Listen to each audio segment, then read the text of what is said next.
Critical Mecha.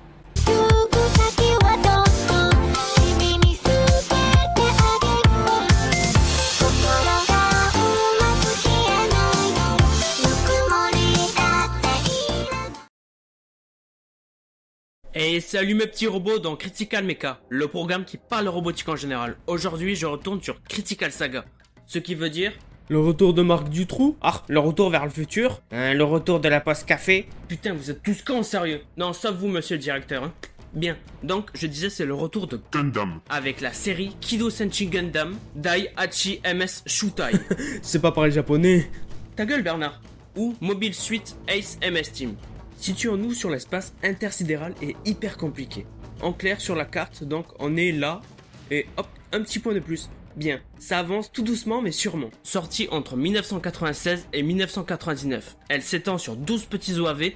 Je dis petits car généralement les séries de Gundam sont plus longues. Comme ta bite. Ah, pour une fois je suis d'accord avec toi Bernard. Mais aussi d'un film résumé sorti en 98. Et comme d'hab, tu vas pas en parler, tu vas dire que c'est de la merde. Permets-moi de te contredire, pour une fois je vais aborder le sujet. Ainsi que 2 mangas et un roman. Et hélas, on ne peut pas se procurer aucun de ces œuvres en France. Les studios qui produisent Gundam, toujours pareil Sunrise et Bandai Visual, et encore une histoire imaginée par Tomino. Bon, il n'a pas réellement travaillé sur ce projet-là, et cela peut se ressentir. Enfin, les fanboys, c'est ce qu'ils pensent. Et réalisé par le malheureux Tateyuki Kondan, décédé dans un accident de voiture. C'est pour ça que la série a eu un laps de temps lent entre le premier et le dernier épisode. Manosuke Iida fut engagé pour finir les OAV, mais encore malheureusement, il nous a quittés en 2010. C'est une malédiction, fuyons les enfants d'abord. Bernard. Bon, après ce petit passage mélancolique, passons à l'histoire. Elle se passe en parallèle en même temps que pendant la guerre de 1 an, la première série de Gundam, mais cette fois-ci sur Terre et non dans l'espace. En Asie du Sud-Est, plus précisément, et la guerre fait rage entre Zeon et la Fédération. En chemin vers la Terre, nous découvrons le personnage central de la série, Shiro Hamada, un soldat de la Fédération qui se trouve affecté au commandement de la Division 8, d'où le nom de la série. Il fera une rencontre assez exceptionnelle en allant sauver un de ses alliés. Le pilote du mecha ennemi se révèle être une femme du nom de Eina, une jeune aristocrate de Zeon. Quelque chose d'assez inhabituel se passera entre eux. Des liens se forment et des sentiments apparaissent. Ce qui est très rare entre les deux camps, car il y a toujours de la haine, de la jalousie et de la vengeance. Oh putain, c'est qui parle de cul ici? Tu me fais pitié Bernard. Au lieu de dire des conneries, viens te montrer à la caméra, viens te montrer. Peut-être qu'un jour t'auras un épisode à toi, alors arrête de dire des conneries comme ça. Oui bon ça va. L'histoire fait penser à Roméo et à Juliette avec un amour impossible et tout blabla. C'est pas faux, mais Gundam MS Team, ce n'est pas que ça. Vous allez comprendre pourquoi. Sur Terre, notre héros arrive sur la base où se trouve son bataillon, constitué de 3 RX-79G ou Gundam, pour faire plus simple, qui sont a priori faits à la chaîne. Je comprends pas ce point-là. Bon, c'est vrai que ça fait un peu plus classe, mais bon, ça reste une incohérence. A priori, d'après mes recherches, le RX-79 sont bien appelés Gundam à cause de leur design. Et comme tu as dit, produits à la chaîne, donc j'en conclus que c'est plutôt des GM. Des Gundam bas de gamme, mais plutôt des prototypes avancés, se rapprochant plus du Gundam. J'aurais pas dit mieux, merci docteur. Bien, et dans l'équipe, il y a aussi un véhicule blindé, servant à la radio et à l'écoute. Très utile dans ce milieu-là où ils sont déployés. Pendant une bonne partie de la série, leur équipe composée de têtes brûlées devra faire face à de nombreuses batailles pour assurer leur victoire, leur survie dans la jungle, dans le désert, contre la guérilla et contre Zeon. Ces combats 100% terrestres où la tactique et la ruse seront de mise.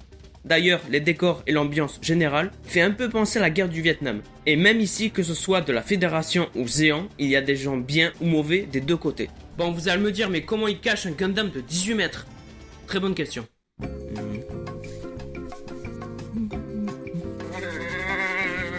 Je dirais 42. Donc, en gros, vous avez une partie action et tactique, et une partie romance assez classique, repris à toutes les sauces.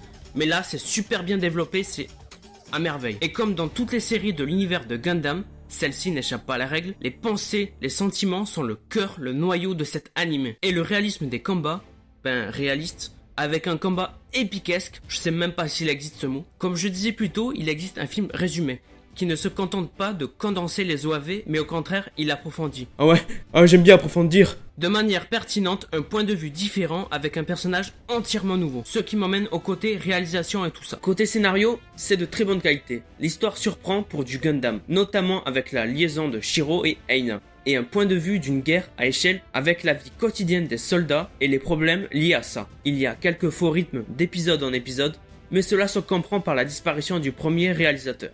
Après, pour la qualité de l'image, c'est comme d'habitude. Ça a pas mal vieilli et pendant les scènes nocturnes, on voit pas grand chose. C'est pour ça, si vous voulez pas vous faire chier, regardez plutôt le film condensé, qui est mieux au niveau de l'image. Au niveau des personnages, le chara-design reste assez propre. Chacun a son propre caractère bien à lui, mais reste tout de même assez stéréotype caricatural. Avec une tsundere, un Nicky Larson, un Shinigami, non rien à voir avec Bleach, un savant fou et un ado à laquelle on peut s'identifier ou pas. Et enfin, un Roméo et une Juliette. Bon, l'histoire est centrée sur Shiro.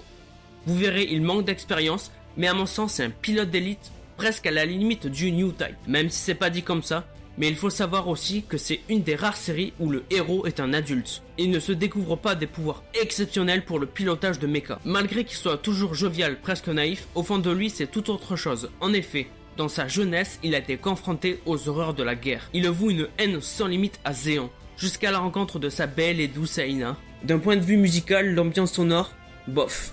La bande son est répétitive, il y a juste les génériques qui sont pas mal. Pour conclure, Gundam The Ace MS Team est une série intéressante à découvrir, malgré qu'elle soit courte, sachant que les séries de nos jours sont maintenant aussi de 12 épisodes à peu près, surtout que les OAV sont trop axés sur la relation entre Shiro et Aina. J'aurais bien voulu voir le développement des autres personnages, mais bon, si le côté romance ne vous casse pas les pieds, foncez. Bon, ne commencez pas cette série si vous voulez découvrir Gundam, mais par la toute première série originelle de Gundam, dans l'univers de l'UC. Ou sinon ça va être la merde. Bah mais comme d'hab, abonnez-vous à la chaîne, partagez, likez, commentez, voilà. Allez, salut. Allez viens, abonne-toi à ma chaîne, viens nous rejoindre, viens. Allez, venez, cliquez, rejoignez l'armée de robots, allez, regardez tout ce qu'on peut faire. On n'est pas bien là. Allez, abonnez-vous. Allez.